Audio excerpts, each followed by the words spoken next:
Welcome back, everyone. Conklin and Company continues now. Members of Congress are back in our nation's capital, but the congressional schedule looking kind of light these days. Summertime, the living is easy, but there's a lot of work to get done, not a lot of working days to do it. Pleased to be joined once again by Washington Bureau Chief Jacqueline Policastro. And Jacqueline, let's talk about what is on that schedule right now. Let's take a look at the calendar. Hi, Lee. Well, I actually do have the calendars here with me. This is the House schedule. They're only working for about 40 more days until the end of the year. They have the entire month of August off, and they're off all of October as well, getting ready, of course, for the election. I also have the Senate schedule here. They're expected to work about 95 more days until the end of the year. And senators, though, their schedule is a little bit ambiguous because inside of the schedule that's posted, it says they're working the week of Christmas, for instance, which they probably won't be.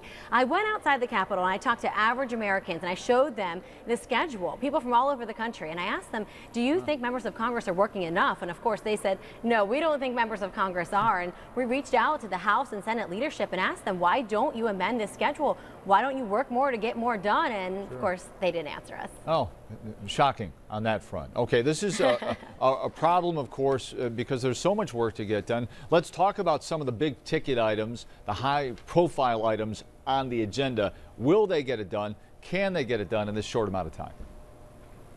Well, Lee, of course, there was a lot of outrage when the VA scandal broke. There is bipartisan legislation out there, but it hasn't been voted on yet. So that's right now, most of the members I talk to say that's their #1 priority. Then there's the extension of federal unemployment benefits, something Democrats really want, and of course, immigration reform. But on those last two issues, I haven't talked to a single member of Congress who says that they think that there will actually be a vote on either of those issues before the end of the year. So like we just talked about, a lot to get done and not a lot of working days to do it. Kind of stuck in the mud here. You know, Congress goes away for summer recess next month, all of August. Yeah. Congressional folks are working midterm elections, running for re-election. What are you working on? Because apparently we're not giving you the month of August off. No, you're not giving me the month of August off. Maybe I should ask the boss about that. I'm just kidding, of course. We will be actually working in Michigan and Ohio. Very interested in the sex trafficking issue, something that is a big problem in Ohio and Michigan. We're actually going to be going to truck stops throughout those two states and targeting that piece of the story. We're following the legislation with this, but it's an area where we know a lot of work needs to get done, and we're hoping that that story is able to make a big impact in our communities. And it comes off the heels of a big FBI raid just last month where hundreds of people were arrested. Yeah, and you know, your series of stories that we profiled right here is such a big issue in Northwest Ohio specifically. Yes. Switching gears now. Big news this week, huge news for the state of Ohio. Northern Ohio Republican National Committee announcing that Cleveland will host the 2016 Republican National Convention. What's the reaction there in Washington? There's so much excitement about this. Every Ohio lawmaker that I talk to, of course, wants this to happen. It will be great for the state of Ohio. When I talked to Senator Sherrod Brown, he told me that he actually just moved to Cleveland about 8 months ago. He jokes saying that he finally put his garden in just last month, so he's ready to go. What's really interesting about this, though, is I talked to Senator Rob Portman, a Republican, and I asked him, are you going to run for president in 2016? Because this announcement of having the Republican convention in Cleveland has put Senator Portman back in that presidential political spotlight. He told me that he's considering it.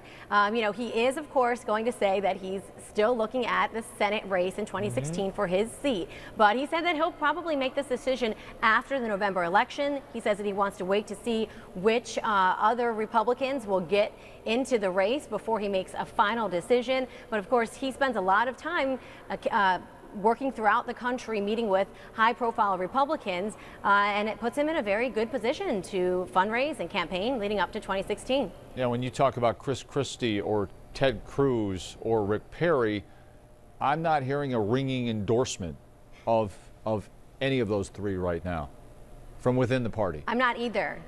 It seems like the field is truly wide open, Lee. Have you talked to Republican Party organizers about the convention coming up?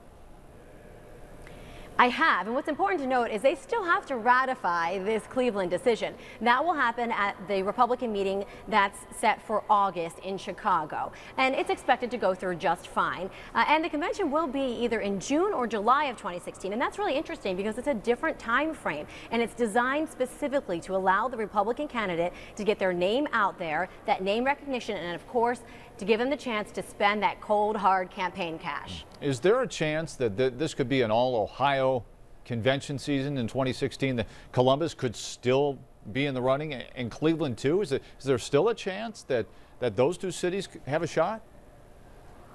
Well, there's a chance that both conventions could be in Ohio, but not a chance that they could both be in Cleveland. Yeah. That's because there is a clause inside those contracts that doesn't allow both parties to have it in the same city. So right now, if Republicans continue through, they will have Cleveland, but Columbus is still in the running, and Democrats are planning to visit the state in August to try to make their final decisions, but they're not going to announce which city they choose until the end of the year. I have talked to some members of Congress who have explained that they don't think Ohio would be able to basically put up enough cash in order to generate both parties the opportunity to come to the state. So we might be looking at having the Democrats hosted in another city, but certainly would be very cool to have everyone in Ohio, the center of politics, of course.